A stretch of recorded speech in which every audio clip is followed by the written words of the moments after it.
Hello my beautiful people, welcome back to our channel. তো আবার চলে এসেছে একটা গেট রেডি উইথ মি নিয়ে। তো আজকের get ready with me plus যেখানে যাচ্ছি, যে কারণে যাচ্ছি সেটা অবশ্যই তোমাদের সাথে শেয়ার করবো, কিন্তু সেটা খুব স্পেশাল একটা কারণ। স্পেশাল কারণটা কি এখনই তোমাদের সাথে শেয়ার করে দেবো? আচ্ছা, করেই দিচ্ছি। আমি যাচ্ছি আমার কাকার আবার বিয়ে করাতে। হ্যাঁ, তোমরা ঠিকই শুনেছো, আমি আবার যাচ্ছি আমার কাকার আবার বিয়ে করাতে।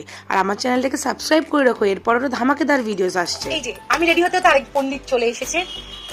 ও তো অলওয়েজ লেট, তোমরা জানো। লেট হয়ে গেছে আমার একটু, এখন আমি রেডি হবো। ও আসার পরে আমাদের ঝগড়াঝাটি শুরু হয়ে গেছে। জানি এগুলো শুট করা হয়নি, তোমরা এগুলো দেখতে খুবই ভালোবাসো। আসলে ওর বোস চলছে তো, আরো এত লেট করে এসছে যে আমরা ভিডিও করতে পারিনি। আমাকে একটু দেখ। আস্তে আস্তে গুতুগুতি করতে করতে গেলে লিপস্টিক পরা যায়। ফুল রেডি, আমার সবকিছু কমপ্লিট। তো সৌমিলি এখনো মেকআপ করছে, ওর এখনো কমপ্লিট হয়নি, ওরও হয়ে যাবে একটু পরে। তো তারপর একসাথে দুজন রেডি হয়ে আমি আর সমিলি রেডি হয়ে বেরিয়ে গেছি। আমরা এখন যাচ্ছি আমাদের রিসর্টে, যেখানে আমার কাকা কাকির অ্যানিভার্সারির আগের দিন সঙ্গীত আর মেহেন্দি পার্টি হচ্ছিল।